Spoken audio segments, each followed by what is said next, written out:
দেশের বিভিন্ন জায়গার আরও কিছু খবর নিয়ে এখন থাকছে একটি ডেস্ক রিপোর্ট। স্বচ্ছতা এবং জবাবদিহিতা ছাড়া কোনো আধুনিক সমাজ হয় না বলে মন্তব্য করেছেন প্রধান উপদেষ্টার বিশেষ সহকারী মনির হায়দার। সকালে মেহেরপুর জেলা প্রশাসকের কার্যালয়ের হলরুমে এক আলোচনা সভায় প্রধান অতিথির বক্তব্যে তিনি এ মন্তব্য করেন। লালমনিরহাটে জামায়াতে ইসলামীর আমির ডাক্তার শফিকুর রহমানের জনসভার প্রস্তুতি সম্পন্ন হয়েছে। সকালে জেলার কালেক্টরেট মাঠে সংবাদ সম্মেলনের মাধ্যমে বিষয়টি নিশ্চিত করেন জেলা আমির অ্যাডভোকেট আবু তাহের। কুড়িগ্রামের চরাঞ্চলের নারীদের আত্মকর্মসংস্থানের লক্ষ্যে নকশিকাঁথা ও বিভিন্ন হস্তশিল্পের প্রশিক্ষণার্থীদের মতবিনিময় সভা হয়েছে। সকালে সদর উপজেলা যাত্রাপুর ফেডারেশনের হলরুমে জেলা প্রশাসক নুসরাত সুলতানার সভাপতিত্বে বক্তব্য রাখেন কারিগরি ও মাদ্রাসা শিক্ষা বিভাগের সচিব ডক্টর খ ম কবিরুল ইসলাম। ডিপ্লোমা কৃষিবিদদের অঞ্চল পর্যায়ে সাংগঠনিক ও ওরিয়েন্টেশন কর্মসূচি পালন হয়েছে রাঙ্গামাটিতে।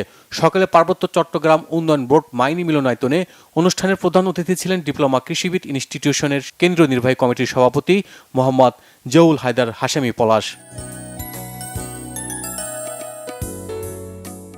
ঝিনাইদহে বিশেষ বিদ্যালয়সমূহের স্বীকৃতি ও এমপিও ভুক্তির দাবিতে করণীয় শীর্ষক মতবিনিময় সভা হয়েছে।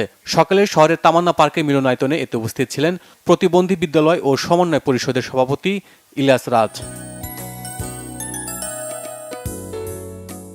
অভ্যন্তরীণ পাচার এবং যৌনতার শিকার শিশুদের সুরক্ষা শক্তিশালীকরণে সমন্বয় সভা হয়েছে ময়মনসিংহে। দুপুরে নগরের গ্রিন পয়েন্ট ট্রেনিং সেন্টারে এতে উপস্থিত ছিলেন অতিরিক্ত জেলা প্রশাসক আজিমউদ্দিন।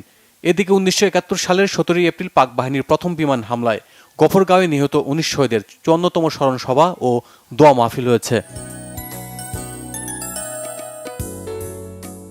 ইসরায়েলি সকল পণ্য বিক্রি ও কেনা বন্ধের দাবিতে বিক্ষোভ মিছিল হয়েছে চট্টগ্রামে।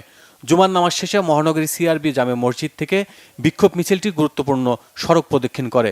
এতে সংক্ষিপ্ত বক্তব্য রাখেন সিআরবি মসজিদের খতিব মাওলানা মোহাম্মদ জমির উদ্দিন জিহাদি।